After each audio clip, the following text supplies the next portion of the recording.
Zahra was without her father for the next 11 years, and her mother had to cope raising 3 small children alone.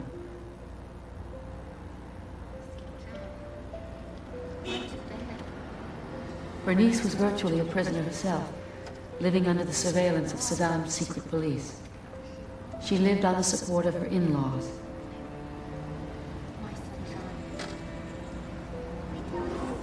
She lost control only once, when the BBC radio erroneously reported the execution of her husband.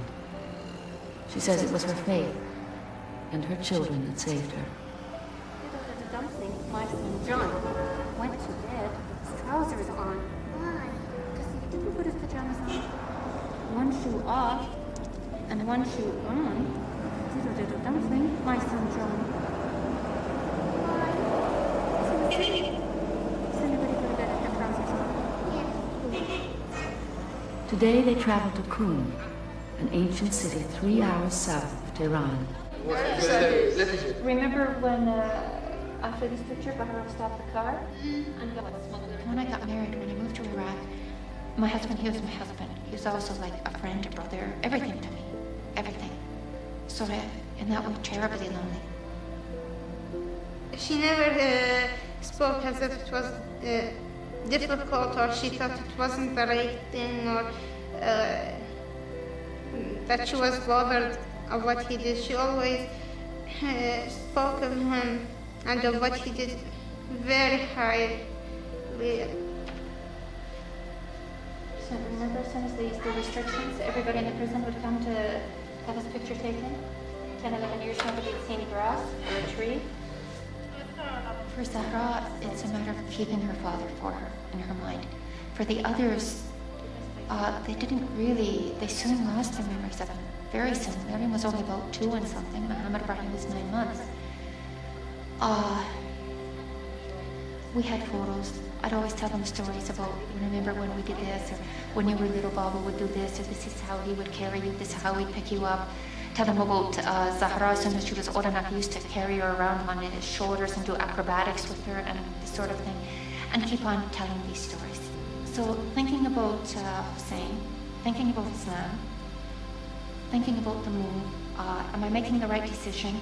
How can I be sure I'm not just being a fool, and I'll end up married in the Middle East and enslaved, or all these terrible things that you think about reading cheap novels as you grow up. Then Bernice arrived on one of the worst days in Iraq. It was 14th of July. The heat was extremely hard on her, and it was the day of the revolution. The city was crowded. There were troops on the roads. And she knew from the very beginning that this was going to be a very different life, and it's going to be hard life, but she decided that she was going to stay with me. They were in love, but for Benice, it meant adjusting to a completely foreign culture. I kept the company in business for Kleenex, for tissues, whatever. Oh, I was always in tears that year. As they began their family, Hussein joined Iraq's Atomic Energy Commission and became internationally respected for his research work. We had a very good life, but we were living under the Baathists. There was constant terror, constant fear. Hussein Shahrestani had returned to a country already living in the shadow of terror. The Ba'ath Party had come to power in 1968.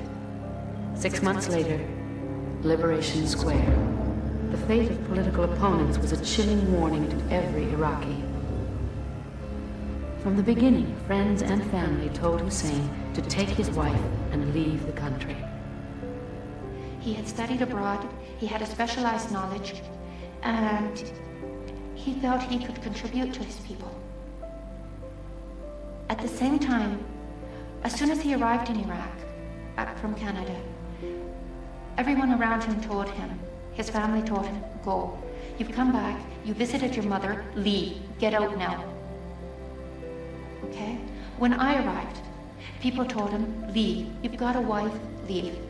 with the children. You've got children, leave. And by the time my oldest girl was born, his mother was dead. I remember the day his mother died. He came back from the hospital and said his mother had just died. People, relatives are coming. They told him, get out today. Your mother died. You've done your duty. You stayed by your mother. Get out today. And he said no.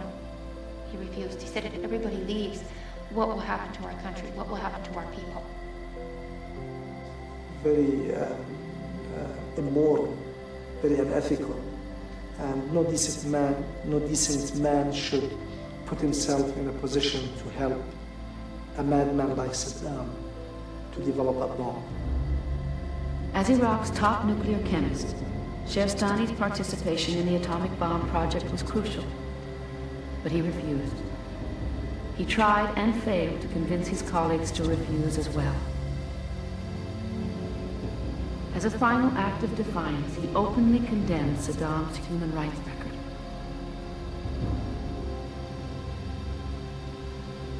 And then one morning, a few days later, just as he was getting ready to leave the house for work in the morning, he just stopped and he said, and it's very unlike him to be sort of melodramatic, if you like, but he just stopped and said, if something happened to me, and then, for instance, I was paralyzed, I was useless, would you still be with me?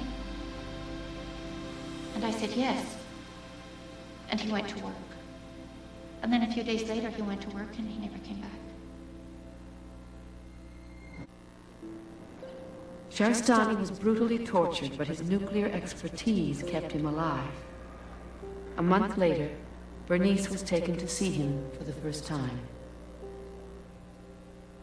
And then I looked at him and there was just one tear in one eye, and then I realized it was him, or he said some word, something, and I realized it was him. But it wasn't him. His face wasn't marked, he wasn't scarred, he wasn't swollen, no blood, none of these things. But it just wasn't him. He was just so changed. So changed. Everything about him just so changed. I could see that Benice was shocked to see me like that. I tried to give my husband the baby, because he adores his children. He adores his children. And it was then that I realized that his hands were paralyzed. His whole arms were paralyzed. He couldn't even move his fingers. Completely paralyzed. And then she realized that I couldn't hold the baby. I was just sitting there, really like a vegetable, basically. I could just see and hear, that's all. But at that point, I was basically released. That she knows that here I am, and that's the end of me. There's going to be no more Hussein in her life. And I wanted to understand that and to make her decision and just take the family and go. I didn't want to do it. When I got married. And I'm not strong like my husband by any means. I couldn't take the stand he does. I'm not that strong by any means, but I'll stand by him for taking this stand. I wouldn't leave him. I wouldn't leave him. That summer she went to Canada, but it was to be her last visit from Iraq. She returned to Baghdad, where she and the children could be close to their father. I don't remember a lot of what happened when they arrested my father at the first, because I was only 3 years. But when I grew up, I remember some of these things.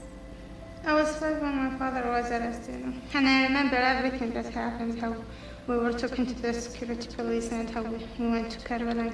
I remember it all. There was a chance to escape. So when the city was blacked out and I planned that I'll be able to get to the family and out of Baghdad the same night, and the security won't know of my escape till next morning, I thought then this perhaps was the chance that I should really take.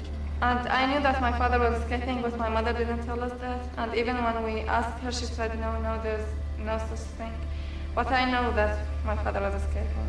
And we always had discussions about it, we knew. Because they mustn't know. If we are arrested and tortured, it's bad enough if we're arrested and tortured. But if they can quote and that they were aware of what was happening, they'll be in a much worse condition. against all odds, they escaped. Then he escaped. But now he is defying Saddam once again by videotaping his ongoing brutality for the world to witness.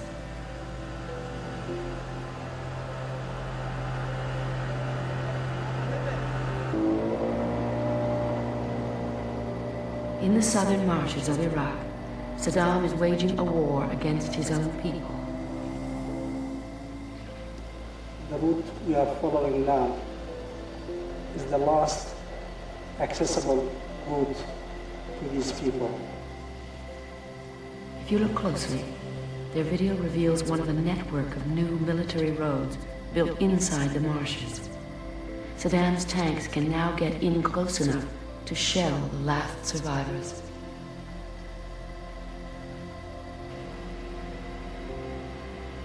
The voice on these reports is Canadian. Bernice Holtam, Dr. Shahrestani's wife, has embraced this foreign world as her own, as dedicated as her husband to exposing the tragedy of Iraq. They must live in anonymity. With neighbors and classmates, they use an alias, because Hussein Shahrestani is still on Saddam's hit list. For 4 years, they have moved from apartment to apartment, keeping no fixed address. For the Shahrestani family, this is normal life. The girls brought it, not you. No, it was me. It was them. I even remember the shop where they got it. Okay. Well, You bought it? the two of them together. Okay, you tell the story. Okay. Let Mariam tell the story. Mohammed was only a baby when his father was arrested in 1979. Miriam, then 3 years old, barely remembered her father. Now she follows in his footsteps as a chemistry student. Zahra, the eldest, remembers it all. Today they have a new sister, Zainab. Her birth, like their escape from Iraq, seemed a miracle.